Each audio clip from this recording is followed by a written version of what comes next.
Good morning children. अब तक हमारा आज 5 लेसन्स कंप्लीट हो गया है और आज हम पार्ट 6 राम लक्ष्मण परशुराम संवाद कविता के विषय में पढ़ेंगे। ठीक है बच्चों, आज हम लोग इनके विषय में जानेंगे। राम लक्ष्मण परशुराम संवाद मतलब इनके बीच राम लक्ष्मण परशुराम इन तीनों के बीच हुई घटनाएं, उनके बीच घटी घटनाएं, उनके बीच बातें, संवाद, आपस की बातें, वार्तालाप, ये जो बातें हैं इन तीनों के बीच घटी घटनाएं, इनके विषय में ये आज हम लोग इस कविता में पढ़ेंगे। इस कविता में ही इन तीनों के विषय में चर्चा की गई है, इनका वर्णन किया गया है। अब इनके कवि तुलसीदास जी हैं। तुलसीदास जी राम के बहुत बड़े भक्त थे। वे हर कविता राम के बारे में ही, उनके विषय में ही लिखते थे। रामायण भी तुलसीदास जी ने ही लिखा। तब देखिए यहाँ इस कविता में उन्मुखीकरण, तो उन्मुखीकरण में क्या है? संस्कृति मानव जाति एवं मानवता का कल्याण चाहती है। संस्कृति क्या है? सभ्यता, कल्चर, ये जो है वो संस्कृति मानव जाति मतलब मनुष्य, मानव के लिए मानवता का कल्याण ही हमेशा कल्याण चाहती है। भला, कल्याण मतलब भला होना, अच्छा होना, उनका कल्याण ही चाहती है, जिससे मनुष्य का चरित्र उभरता है। मतलब क्या है, यहाँ मनुष्य का चरित्र कब उभरता है, कैसे उभरता है, कैसे हम समझ सकते हैं? एक सभ्यता, कल्चर जो है, संस्कृति मतलब कल्चर, सभ्यता, उसमें जो जिस बच्चों में या जिस मनुष्य मानव में, बच्चों में जहाँ पर वे लोग जिस माहौल में रहते हैं, जिस वातावरण में पलते हैं, उनके चारों तरफ का माहौल, चारों तरफ का वातावरण और समाज है ना, और उनके घर का, परिवार का, उनका माहौल, वही वातावरण में, जिस वातावरण में वे लोग पलते हैं बच्चे, वहीं की सभ्यता, वहाँ का अनुशासन, डिसिप्लिन जो है वही सीखते हैं, वहीं पर सीखते हैं बच्चे। उनका बेसिक फाउंडेशन जो है वहीं पर है। पहले, सबसे पहले उनका घर, उनका सबसे बड़ा वही है सभ्यता, कल्चर। जहाँ कहाँ सीखते हैं वे लोग? अपने घर में, अपने परिवार, अपने माता पिता के साथ ही रहकर वे लोग सब कुछ सीखते हैं। तो संस्कृति का एक अंग साहित्य भी है। मतलब संस्कृति भी जो है साहित्य, उनमें रचनाएं, बड़ी बड़ी रचनाएं सभी हैं, जिसमें मानवीय संस्कृति, आदर्श और सामाजिक घटनाएं प्रतिबिंब होती हैं। उन साहित्य में भी मानव के विषय में उनकी संस्कृति और आदर्श, प्रिंसिपल्स, और समाज में रहकर उनके सभी जितने सामाजिक, समाज में जो भी घटनाएं घटती है, यही सभी वहाँ उसमें, उसी से ही, संस्कृति से ही हमें पता चलता है और उसका वहाँ वर्णन होता है। जो बच्चा अच्छे माहौल में, अच्छी सभ्यता से, हर घर, परिवार और चारों तरफ का वातावरण, जिस अच्छे जगह जब वो पलता है, सभ्यता है उसमें, अनुशासन है उस वैसे घरों में, वैसे पेरेंट्स में और उनका जैसे सभी परिवार में, तो वो बच्चा भी जो है बहुत अच्छा, वो क्या है, सभ्य से ही वो पलता है, बहुत बड़ा बनता भी है। तो सबसे पहले सभ्यता जो है, कल्चर, वो हर बच्चों में, हर मानव में जो है बहुत ही जरूरी है, क्योंकि उसी से ही उसका जीवन, चरित्र मतलब जीवन भी और उनका व्यवहार, गुण भी वो उभरता है। मतलब उनका पता चलता है, उनका स्वभाव बाहर उनका पता चलता है। यही है, क्योंकि संस्कृति से क्या आशय है, यहाँ पूछा जाए तो संस्कृति से क्या आशय, क्या हम समझते हैं? संस्कृति जो है मानव जाति का और मानवता का कल्याण चाहती है, कि इस सभ्यता से जो है वो सभ्य से, जो अनुशासन से बच्चे भी बहुत अच्छे बनेंगे और वे सब कुछ सीख पाएंगे और उनका भी कल्याण होगा। चरित्र निर्माण में संस्कृति की क्या भूमिका है? चरित्र मतलब क्या? व्यवहार, उसका स्वभाव। तो उससे संस्कृति की क्या भूमिका, उससे उसका क्या मतलब है ना, वो पूछता है। तो स्वभाव और उसका नेचर जो है, चरित्र निर्माण का आधार संस्कृति ही होती है। तो जिस बच्चों में, जिनमें स्वभाव, उसका अच्छा स्वभाव, बहुत ही अनुशासित है, उसका स्वभाव बहुत अच्छा है, तो उसका आधारशिला क्या है, उसका बेसिक क्या है? उसका अनुशासन ही है, उसका कल्चर, उसका संस्कृति ही है। व्यक्ति जिस संस्कृति से संबंध रखता है, उसके जीवन मूल्य भी उसी संस्कृति के होते हैं। जिस कल्चर में वो पलता है, वो बड़ा होता है ना, जिस माहौल में वो रहता है, तो उसका जीवन भी जो है उसी तरह ही होता है। अगर अच्छे माहौल में, अच्छे डिसिप्लिन में, अनुशासित अगर बच्चे रहते हैं, वैसे पेरेंट्स हैं, उसके माता पिता, उसके घर के परिवार लोग सभी सभ्य हैं, है ना, सभी शिक्षित हैं, एजुकेटेड हैं और बहुत बड़े बड़े एजुकेटेड अच्छे हैं, तब वो भी जो है वो माता पिता भी अपने बच्चों को उसी वे जैसे अनुशासित में है, वैसे अपने बच्चों को भी पालते हैं। वे भी चाहते हैं कि मेरा बच्चा भी मेरी तरह सभ्य से रहे, अनुशासित रहे और मेरी तरह पढ़ लिख कर बहुत बड़ा बने।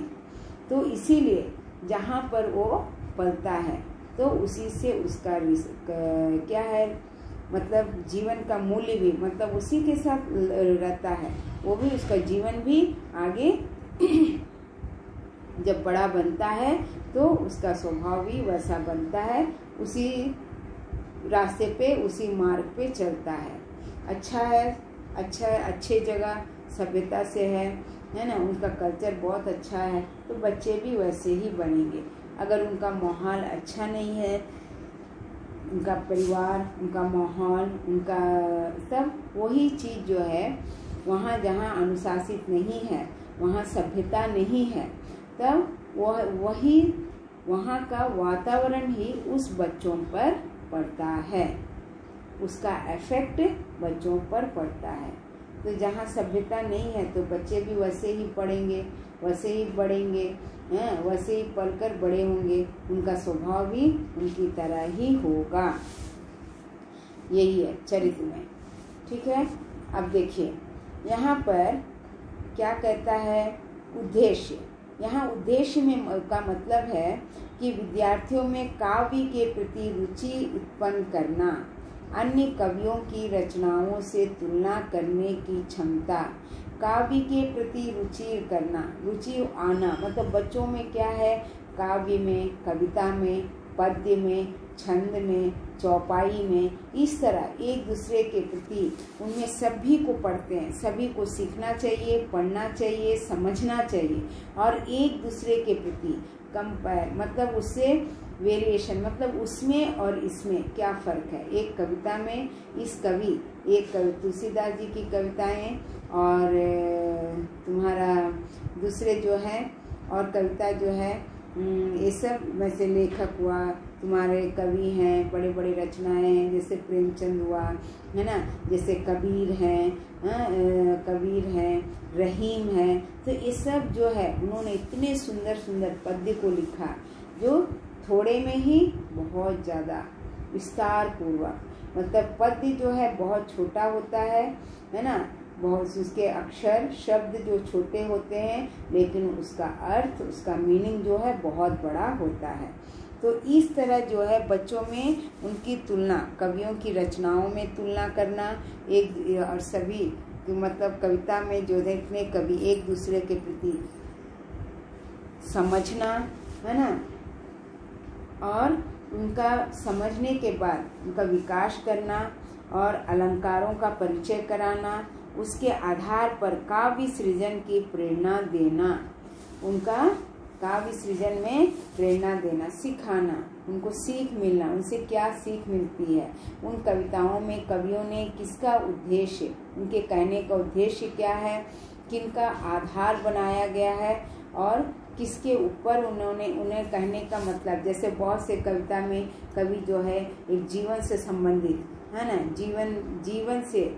जीवन से रिलेटेड वो समझाते हैं, है ना। कोई कवि जो है दूसरे कवि जो है अपने प्रकृति के विषय में समझाते हैं, है ना, और कल्पना करते हुए कविताएं लिखते हैं। तो इस तरह उनके भाव सौंदर्य को समझना और समझने की क्षमता रखना, मतलब उतना विकास करना, है, उस विषय पर उनका विकास होना, यही जो है उद्देश्य है, यही पाठ का उद्देश्य है।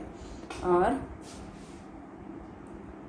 विधा विशेष, यह चरित्र प्रधान कविता है, इसकी शैली चौपाई है।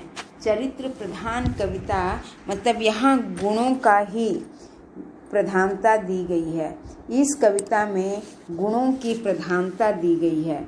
इसकी शैली जो है चौपाई है, और मतलब प्रधानता क्यों दी गई है कि एक व्यक्ति का चरित्र, जहाँ उसका स्वभाव अच्छा हो, जो भी हो, उसका जीवन जो है उसी पर डिपेंड करता, उसके चरित्र और उसके स्वभाव पर ही उसका जीवन आधारित रहता है। इसीलिए यहाँ तो उनके व्यवहार का, उनके डिसिप्लिन का यहाँ पर इस चरित्र के विषय में ही इस कविता में प्रधानता दी गई है। इसकी शैली चौपाई है। मात्रिक छंद चौपाई 4 चरणों का होता है। मात्रिक छंद जो है चौपाई कितने हैं, 4 चरणों का होता है। चौपाई मतलब 4, वही चरणों का होता है। इसके प्रत्येक चरण में, है ना, प्रत्येक सेंटेंसेस में 16 मात्राएं होती है। तब तुलसीदास से पहले सूफी कवियों ने भी अवधी भाषा में क्या लिखा, दोहा लिखा, चौपाई छंद का प्रयोग किया था, जिसमें मलिक मोहम्मद जैसी द्वारा रचित पद्मावत काव्य भी उल्लेखनीय है। मतलब यहाँ तुलसीदास जी जो है सूफी कवियों ने भी अवधी भाषा में लिखा है। सूफी जो है कवि हैं, उन्होंने दोहा, अवधी भाषा में दोहा लिखा और चौपाई छंद का प्रयोग भी किया था, है ना, जिसमें मलिक मोहम्मद जायसी द्वारा भी ये रचित पद्मावत काव्य उल्लेखनीय है। उनका द्वारा लिखा गया भी काव्य जो है बहुत उल्लेखनीय, मतलब बहुत ही फेमस है। ठीक है। तब यहाँ पर मतलब राम लक्ष्मण परशुराम जो है रामचरितमानस का ही एक अंश है, एक हिस्सा है। उसी में से उन्हीं से ही तुलसीदास जी ने ये एक हिस्से, एक भाग, है ना, एक पार्ट, एक खंड में से ही निकाला गया है और इन तीनों के विषय में बताया गया है। वे लोग के आपस की बातें, घटनाएं, सब कुछ इन तीनों के बीच में जो हुई है उन्हीं की चर्चा की गई है। तब राम लक्ष्मण पर यहाँ पर परशुराम जी का जो है ये संवाद में आज जो हम समझे हैं वो उनमें सबसे पहले किसकी प्रधानता दी गई है, कल्चर, संस्कृति की प्रधानता दी गई है। उसके बाद उनके चरित्र स्वभाव, जिस तरह, है ना, स्वभाव जैसा हमारा होगा वैसा ही हमारा क्या है, हमारा जीवन भी उसी पर आधारित होता है, इनके विषय में समझाया गया है। तब आज वीडियो 1 में हम इतना हम समझाए हैं, इसको आप अच्छी तरह समझिए, पढ़िए, फिर उसके बाद आप इसको समझकर, पढ़कर फिर इसको लिखिए। ठीक है। अब हम आगे वीडियो 2 में इसके आगे हम पढ़ेंगे। आज हमारा यहाँ तक हुआ है। ठीक है बच्चों, ये आज पढ़कर समझिए और लिखिए। धन्यवाद बच्चों।